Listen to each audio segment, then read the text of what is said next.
మరో breaking news చూస్తున్నాం. Make America great again నినాదంతో అమెరికా అధ్యక్షుడిగా రెండోసారి గెలిచిన ట్రంప్ ప్రపంచ ఆర్థిక మార్కెట్లలో సృష్టిస్తున్న బగబగలు చల్లారడం లేదు. అమెరికాతో వ్యాపారం చేస్తున్న ప్రతి దేశాన్ని కాళ్లబేరానికి వచ్చేలా చేయడానికి ఆయన ఎంచుకున్న ప్రతీకార సుంకాలు అమెరికా సహా అన్ని స్టాక్ మార్కెట్లలోనూ కల్లోలాన్ని కలిగిస్తున్నాయి. ఇవాళ జపాన్ నిక్కీ 4% పడిపోయింది. ఇక దక్షిణ కొరియా, న్యూజిలాండ్, ఆస్ట్రేలియా మార్కెట్లలోనూ నష్టాల పరంపర కొనసాగుతోంది.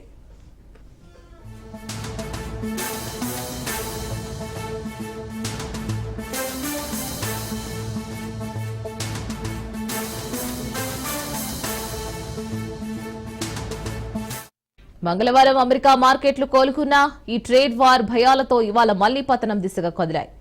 మరోవైపు ట్రంప్ చర్యలతో ప్రపంచాన్ని మాధ్యం ముంచెత్తే అవకాశాలు 60% చేరినట్లు ఆర్థిక దిగ్గజాలు ప్రకటించాయి. ట్రంప్ టారిఫ్ వార్తో ప్రపంచ మార్కెట్లను భేర్ చీల్చి చెండాడుతోంది. ఆసియా నుంచి అమెరికా దాకా ఇన్వెస్టర్లు కుదేలవుతున్నారు.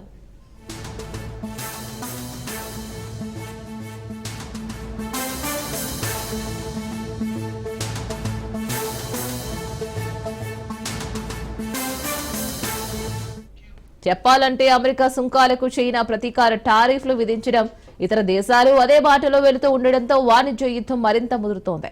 దీంతో ద్రవ్యోల్బణం ఎగబాకి ఆర్థిక మాధ్యానికి దారితీయొచ్చుననే భయాలతో అంతర్జాతీయ ఈక్విటీ మార్కెట్లలో అమ్మకాల సునామీ వెల్లువెత్తింది.